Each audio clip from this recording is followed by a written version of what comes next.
सबसे सुंदर चेहरा वही है जहाँ पे डर नहीं है। घर से तो विरोध करके आए थे ना, तो फीमेल से रिलेटेड कुछ बातें होती है कि फीमेल को ऐसे रहना चाहिए या फिर फैमिली में इस तरह का होना ही चाहिए, एक फैमिली का रूल्स होता है ये, या बच्चों का ऐसा बिहेव भी करना चाहिए। अब तो फिर सोसाइटी का नियम है कि तो वही है, लेकिन जिंदगी को देखने का जो नजरिया है ना वो बदली है मेरी। अगर मैं चाहूंगी तो हर चीज कर सकती हूँ मैं। बोध बिंदु के सभी दर्शकों को मेरा नमस्कार। आज हमारे साथ हैं एक गीता छात्र, तो चलिए इनसे बातें करते हैं। सबसे पहले आप अपना नाम बताओ। नमस्ते, मेरा नाम प्रीति कुमारी है। अच्छा, और आप अभी क्या करते हो? आप स्टूडेंट हो, आप जॉब करते हो, आप क्या करते हो? मैं अभी ग्रेजुएशन कर रही हूँ, ग्रेजुएशन लास्ट ईयर चल रहा है मेरा, 3rd ईयर। अच्छा। और मैं सोशियोलॉजी से अभी मतलब कर रही हूँ। ठीक है। और आपका कॉलेज कहाँ है? मेरा कॉलेज है डॉक्टर श्याम प्रसाद मुखर्जी यूनिवर्सिटी। तो आप 3rd ईयर की छात्रा हो और आपका सब्जेक्ट सोशियोलॉजी है। सोशियोलॉजी। तो आचार्य जी जीवन में कैसे आए, उनसे कैसे आपका मिलना हुआ?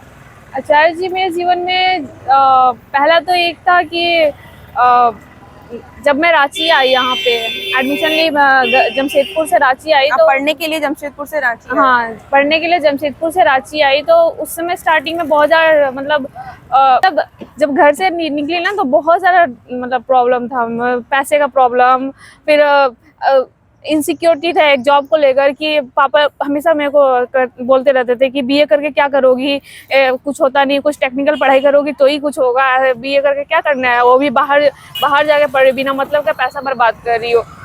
उन सारी चीज़ें रियली माइंड में बहुत ज़्यादा ये करती थी, प्रॉब्लम करती थी कि कहीं हम सच में गलत तो नहीं कर रहे हैं। मतलब क्लियर नहीं थे चीजों को लेकर। हाँ, झिझक, डर पूरा भर दिया गया था। वो क्लियरिटी तो थी कि मेरे को घर से निकलना है। मतलब पसंद नहीं था माहौल। हाँ, वो जो बोल रहे थे वो सुनना पसंद नहीं वो था। बिल्कुल पसंद नहीं था।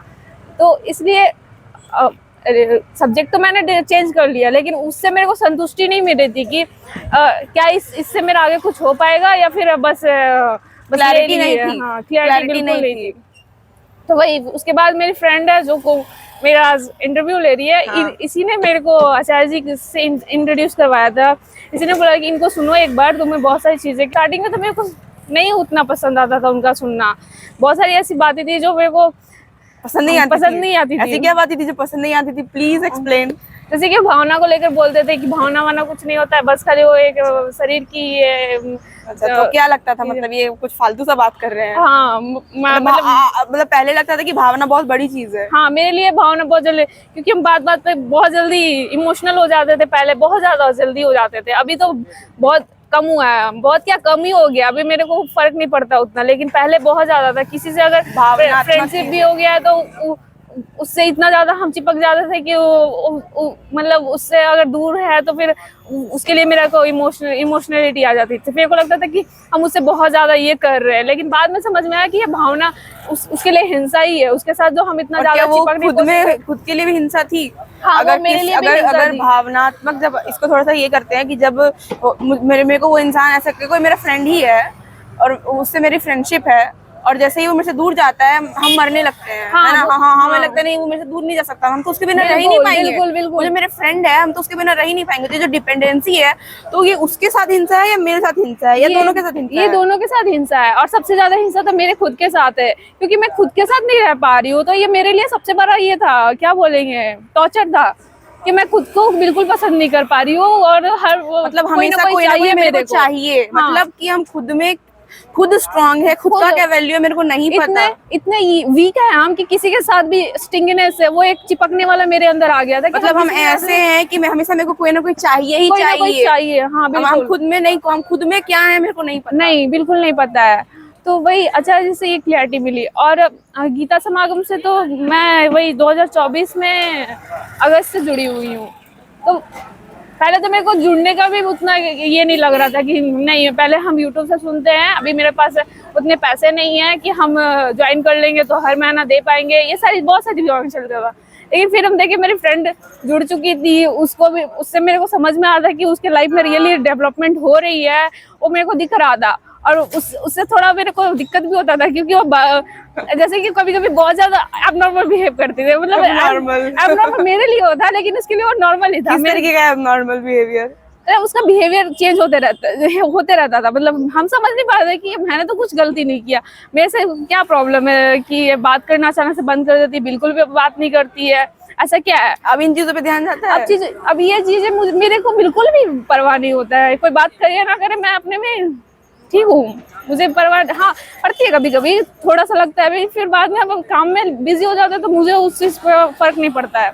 तो ये क्लैरिटी मिली, यानी कि ये जो डर था, ये जो झिझक था, ये जो डिपेंडेंसी थी, ये सारी चीजें, इन्हीं चीजों ने अट्रैक्ट किया आचार्य जी की तरफ, और यही चीजें कम हुई धीरे धीरे। हाँ, तो गीता समागम से जुड़ने का भी यही पहला रीजन था मेरा, यही था कि खुद से जो हम परेशान थे ना, और जुड़ने के बाद मुझे बहुत सारी क्लैरिटी भी मिली। अभी तो ज्यादा मिल रही है, अभी 2-3 महीना से ज्यादा ही कुछ मतलब चीजें समझ में आ रही है, खुद को देख पा रहे हैं। गीता समागम से जब तक नहीं जुड़े थे, जब तक सिर्फ यूट्यूब के वीडियोस देखते थे, उतना फर्क नहीं था, जीवन में जमीनी तौर पे बदलाव नहीं आ रहे थे। जब गीता सत्रों से जुड़े, जब नियमित रूप से सेशंस को अटेंड कर रहे थे और एग्जाम्स दे रहे थे, ये सारी चीजें कर रहे थे, तो फिर फर्क आया। और खुद को देख रहे थे तो उससे भी बहुत फर्क पड़ा है। लिख रहे हैं, जैसे कोई चीजें आ रही मेरे दिमाग में तो उसको हम लिख रहे हैं और उस क्वेश्चन पूछ रहे हैं खुद से, ताकि ये चीजें मेरे दिमाग में आ क्यों रही है, पहले क्या ये इतना इम्पोर्टेंस है।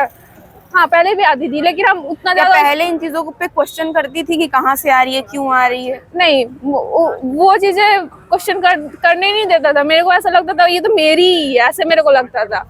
ये किससे मतलब समझ नहीं आता किससे इसका जवाब पूछे, कोई जवाब भी देता था तो उससे संतुष्टि नहीं मिलती थी। क्या मिलती है अब संतुष्टि की बात नहीं, अब तो उस चीज का फर्क नहीं पड़ता मेरे को, उसकी व्यर्थता दिख रही है ना, कि वो कितना यूजलेस सा चीज है, उसके पीछे हम भाग रहे हैं। बहुत यूजलेस सा चीज है, समझ में आने लगा मेरे को। और जो भी है, अभी जो मेरे पास ये स्त्री बुक है, तो इसको पढ़ने के बाद मेरे अंदर बहुत सारी क्लैरिटी मिली, जो कि स्त्री जो अपने आप को हमेशा एक क्या बोलते हैं, मनुष्य ना समझ के, बॉडी ना मनुष्य ना समझ के शरीर ही मानते रहती है। हमेशा सोचती है कि मेरे को ऐसा सजना है, ऐसा संवरना है, वो भी किसके लिए।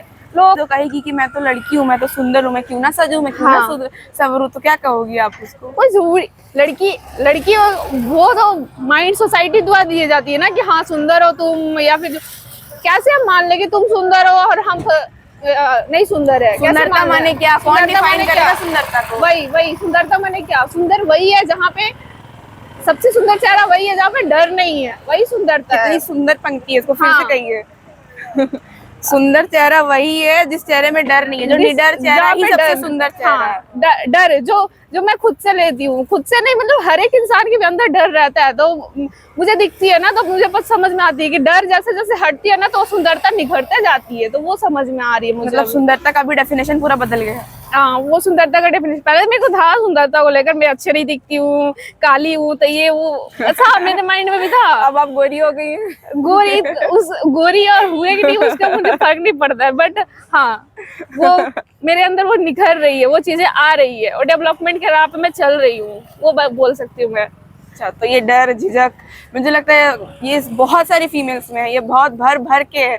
मेरे अंदर भी थी और अभी भी है, उससे लड़ रही हूँ, आपके अंदर भी। और वो जितनी भी फीमेल से जुड़ती हूँ ना, तो ऐसा लगता है कि फीमेल्स के लिए तो खास कर आचार्य जैसे कि एक वरदान ही है। मतलब कि कोई नहीं समझ सकता इतनी बेहतर तरीके से, कोई नहीं कह सकता हमारी चीजों की इतनी बेहतर तरीके से। बिल्कुल नहीं समझ सकता, कोई नहीं समझ सकता है कि ये कितना बड़ा चीज हम लोग को, कितनी जो बंधन है, असली चीज मिला है, वो जो शरीर से जो बंधन रहता है ना, उससे छुटकारा मिला है। और क्या सच में ऐसा है कि हम किसी के बिना रह नहीं सकते, कोई चाहिए ही चाहिए हमेशा किसी के ऊपर क्लिंग करने के लिए?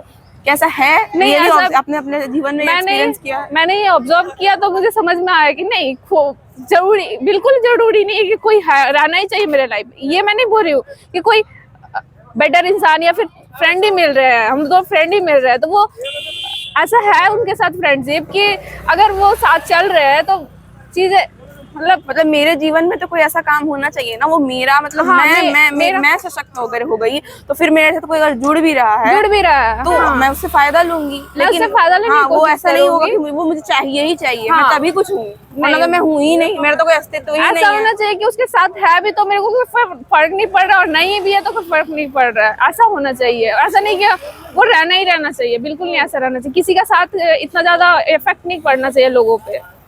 तो वो और चीज़ जैसे है। कि आप कह रही हो आप स्टूडेंट हो, आपका सब्जेक्ट सोशियोलॉजी है, तो पढ़ाई में फिर क्या परिवर्तन है, पढ़ाई को लेकर के क्या रुख है, पढ़ाई के लिए अब क्या सोचती हो? पढ़ाई के लिए जैसे कि मैं अभी सोशियोलॉजी पढ़ रही हूँ, तो सोसाइटी से रिलेटेड चीजें हैं, तो बहुत सारी ऐसी चीजें उसमें आती है जो मेरे को एक्सेप्टेबल नहीं लगती। पहले भी नहीं लगती थी, अभी अब तो और नहीं लगती है। बहुत सारी जैसे है उसमें, जैसे कि फीमेल से रिलेटेड कुछ बातें होती है कि फीमेल को ऐसे रहना चाहिए, या फिर फैमिली में इस तरह का होना ही चाहिए, एक फैमिली का रूल्स होता है ये, या बच्चों को ऐसा बिहेव भी करना चाहिए।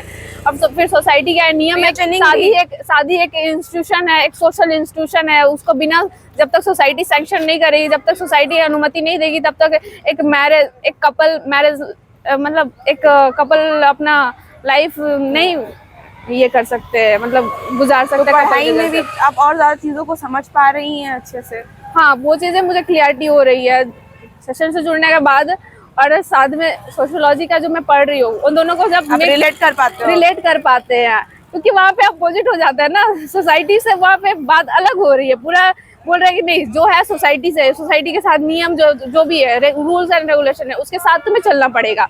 और गीता में हम क्या पढ़ रहे हैं कि नहीं, यहाँ पे जो सही है उसको देखो, क्या सही है, क्या अगर वो सही चीज है तुम्हें सत्य की ओर ले जा रही है तो वो सही है। सोसाइटी तो रहेगी, लेकिन हाँ। जो उस इंसान का जो सोसाइटी का वो जो इंसान है एक, अगर वही नहीं समझ रहा है खुद को, वही जागरूक नहीं है, तो फिर वो कैसा सोसाइटी है? बिल्कुल कोई नहीं कोई है। ऐसा और आचार्य जी वही तो कर रहे हैं ना, हाँ। आज एक एक इंसान को वो उसको उठा रहे हैं, उसको उसको उठा रहे हैं ऊपर, उसको उठा वो रहे उठ हैं। जाएगा तो समाज उठ जाएगा। बिल्कुल, हाँ। लेकिन हम ये नहीं सुनते एक हैं, हम ये बोल नहीं सकते हैं सोचते कि हैं। देखने का जो नजरिया है ना, वो चेंज हो रही है। वो मतलब आपका जो पूरा नजरिया ही था समाज को लेकर, अलग अलग चीजों को लेकर, वही बदल रहा है। हाँ, वो चेंज हो रही है। घर को लेकर जो मेरा नजरिया था, मम्मी से मेरा या फिर पापा से बहुत ज्यादा मेरे को पहले चिढ़ता या फिर मतलब पसंद नहीं था, लेकिन अभी मेरे को समझ में आ रहा है कि पापा के जो भी मतलब परेशानी है कि बेटी पसंद नहीं है, उसके भी कारण है, तो वो चीजें समझ में आ रही है। तो बाद में कोशिश भी करना चाहती हूँ कि उनको भी समझाऊं, खुद तो जग रही हूँ और उनको भी जगाने की कोशिश करूं। मतलब आचार्य जी घरों को नहीं तोड़ते हैं, वो ये नहीं कहते हैं कि मम्मी पापा को मार दो, भाग जाओ, वहाँ से छोड़ दो। आचार्य जी वो बिल्कुल बहुत सारे नहीं लोग करते। ऐसा कहते हैं कि ये तो कहता है कि बस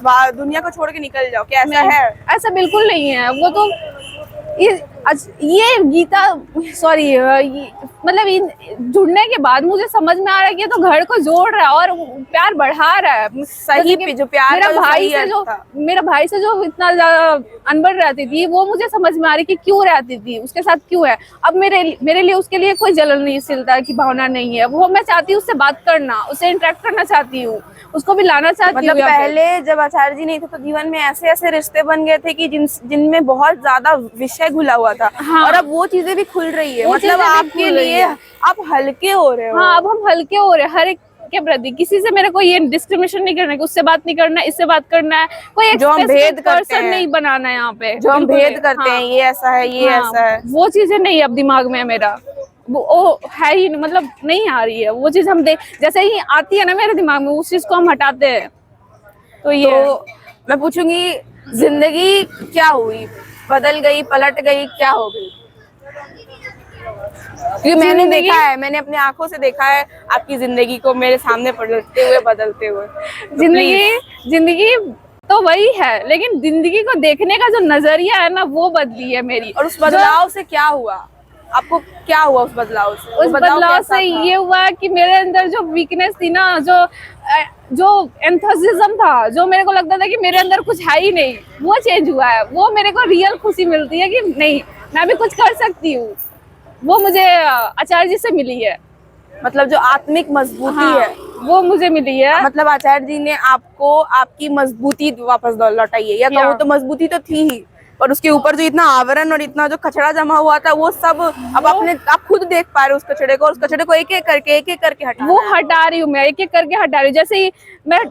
जैसे कि स्कूटी, मेरे को लगता था पहले कि मैं स्कूटी चला ही नहीं सकती हूँ, ऐसा लगता था। ऐसे भी फीमेल्स पे बहुत बोला जाता है, लड़कियां तो स्कूटी नहीं चला सकती। हाँ, तो अभी मैं उतना चला तो नहीं पा रही हूँ, लेकिन जैसे कि ड्राइविंग सीखना शुरू कर दिया है। हाँ, शुरू कर दिया, थोड़ा दूर तक मतलब चला भी पाती हूँ। तो मुझे मतलब समझ में आई आप अपने बंधनों को तोड़ने की पूरी प्रयास कर हाँ, रही है, जो और वो हमें दिख रही है। जो हमें बोला जाता है बचपन से, तुम ये नहीं कर सकती हो, वो नहीं कर सकती हो, वो समझ में आ ऐसे रहा और है क्या क्या चीजें आप कर रही हो, जैसे कि आप ड्राइविंग सीखना आपने शुरू किया, और आप क्या क्या चीजें कर रही हो, ऐसी चीजें बताओ। अभी मैं एक्सप्लोर कर रही हूँ, अलग आप अलग नई जगहों पे जाती हो? नए जगह जो जाने की कोशिश कर जाती हूँ। अभी जैसे कि रिसेंटली हम लोग बर्डिंग के लिए गए थे, तो वहाँ भी बहुत सारी चीजें समझने को मतलब मिली। आप नई नई जगहों पे भी निकलना आपने शुरू किया, क्या आपने नए लोगों से बातचीत करना शुरू किया? हाँ, नए नए लोगों से बातचीत करना भी स्टार्ट किया मैंने, और उनका नजरिया भी मतलब जानने का आप कोशिश बेसिकली किया। खुल रहे हो, क्या आप खुल ऐसे रहे। पहले थे? नहीं, ऐसे बिल्कुल नहीं थे, अभी भी मेरे अंदर है वो अपने आप को थोड़ा दबाने की मैं कभी भी कोशिश करती हूँ, लेकिन नहीं, फिर बाद में दब के नहीं होने वाला कुछ, हाँ, दब के खुद नहीं ही होने मर वाला। जाएंगे दब के हम। जब बात करते, फ्रेंड से बात करते, तो उसी समझ में आता है कि हाँ, अभी भी हम अपने आप को कहीं ना कहीं ये खुलापन नहीं ला रहे हैं, उतना ज्यादा खुल नहीं रहा है। तो बस अगर तो कोई वो एक सम अप करके कहना चाहे कि जीवन में जो एक चीज थी जो आचार्य जी ने बिल्कुल बदल दी, उसी को उसका अर्थ ही बदल दिया। वो एक चीज, मतलब जिंदगी को लेकर आप बोलना चाहते हैं ना, हाँ, हाँ। कि उसका अर्थ, हाँ, मैं बोलना चाहूंगी कि मेरा जो था ना कि ये नहीं कर सकते हम, वो अर्थ बदल गया। अब ये नहीं है कि हम ये नहीं पढ़ सकते, ये नहीं कर सकते, नहीं, अब मेरे लिए कि वही है। मतलब पूरी दुनिया खुल चुकी है मेरे लिए, हाँ। बस मैं यहाँ से स्ट्रांग हो जाऊं, फिर मैं सब कर सकती हूँ। हाँ, बिल्कुल, यहाँ वो से जो strong डर हो है, जाए, वो जो तो डर वो है, हर चीज कर वो जो सकते डर है, उस डर को पूरा एकदम वो हटा दिया। वो डर तो रहती ही है, बस उस पर ध्यान देना बंद कर दो। जैसे ही तुम उस पर भीड़ ध्यान जाओ उस दोगे, डर तो वो से। तुमको आचार्य जी dominate कहते हैं करना। डर तो है, पर तुम्हारा क्या काम है वो करो, भीड़ जाओ।